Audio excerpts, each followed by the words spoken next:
കൊക്കമ്മാവൻ പറഞ്ഞ അതോ നമ്മുടെ കാട്ടിലും പുറത്തോട്ടുള്ള കാട്ടിലും ഒക്കെ എല്ലായിടവും ഭയങ്കര വരൾച്ചയായിപ്പോയി. വെള്ളം എല്ലാം വറ്റി വരണ്ടു. കുളത്തിലൊന്നും വെള്ളമേ ഇല്ല ഇപ്പോൾ.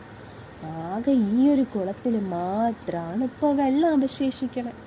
അതുകൊണ്ട് ഞാനിങ്ങനെ പറഞ്ഞുകൊണ്ടിരുന്നതാ, എല്ലാ മൃഗങ്ങളും കിളികളും എല്ലാം ഇങ്ങോട്ടേക്ക് വരുവാണ് വെള്ളം കുടിക്കാനായിട്ട്. അപ്പോൾ ചിലപ്പോൾ ഇനിയിപ്പോൾ ഈ കുളത്തിലെ വെള്ളം കുടിച്ച് തീരുമ്പോൾ വറ്റിപ്പോകുമോ എന്തോ, അങ്ങനെ ഞാൻ പറഞ്ഞതാ എന്ന് പറഞ്ഞു. അയ്യോ, ഈ ചെണ്ടുമീൻ ഇത് കേട്ടപ്പോൾ പറയുമല്ലേ, ചങ്ങാതിമാരെ നിങ്ങളിതെല്ലാം കേട്ടോ ഈ കൊക്കമ്മാവൻ പറഞ്ഞത്? ഞാൻ പറഞ്ഞപ്പോൾ എല്ലാവരും എന്നെയല്ലേ വഴക്ക് പറഞ്ഞത്? നിങ്ങളിപ്പോൾ കേട്ടോ? ഇനി നമ്മൾ എന്ത് ചെയ്യും? എല്ലാ മൃഗങ്ങളും പക്ഷികളും ഇവിടെ വന്ന് വെള്ളം കുടിച്ച് തീർത്ത് കഴിഞ്ഞാൽ കുളം പറ്റില്ലേ എന്ന് പറഞ്ഞു. അപ്പോഴുണ്ടല്ലേ ഈ കൊക്കമ്മാവൻ പറഞ്ഞേ, ഞാൻ നിങ്ങളെ രക്ഷിക്കട്ടെ എന്ന് ചോദിച്ചു. നമുക്ക് അപ്പുറത്തൊരു കാട്ടിൽ ഒരു കുളമുണ്ട്, അവിടെ ആർക്കും പെട്ടെന്ന് എത്താൻ പറ്റൂല മൃഗങ്ങൾക്കൊന്നും. പക്ഷികൾ കുറച്ച് പേരെ എത്തുള്ളൂ ആ കുളത്തിലെ വെള്ളം കുടിക്കാൻ.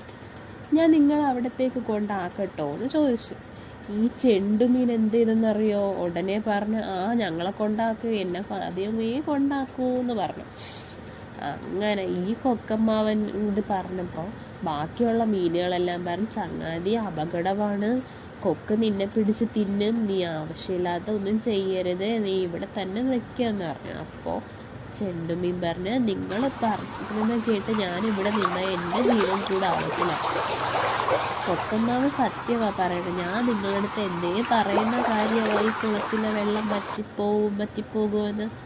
ഞാൻ പോകുക, നിങ്ങൾ വേണമെങ്കിൽ രക്ഷപ്പെടും, ഞാൻ പോയി രക്ഷപ്പെടാൻ പോവാന്ന് പറഞ്ഞു. അങ്ങനെ കുളത്തിൻ്റെ അടുത്തോട്ട് ചാടിക്കരയിലോട്ട് കയറി ചെണ്ടുമീൻ. കൊക്കമ്മാവൻ ചെണ്ടുമീനിനെ എടുത്ത് കൊത്തിയെടുത്തുകൊണ്ട് പോയി. കുറേ ദൂരം കഴിഞ്ഞപ്പോൾ പറഞ്ഞു, നമുക്കിവിടെ ഇച്ചിരി നേരം വിശ്രമിച്ചിട്ട് പോകാമെന്ന് പറഞ്ഞു. അപ്പോൾ ചെണ്ടുമീൻ ചോദിച്ചാൽ, അതെന്തിനാ കൊക്കമ്മാവ നമ്മൾ വിശ്രമിക്കുന്ന ഇവിടെ ഇരുന്ന്? ഞാൻ വെള്ളത്തിൽ നിന്ന് കരയിൽ കിടന്നാൽ ഞാൻ മരിച്ചു പോവില്ലേ?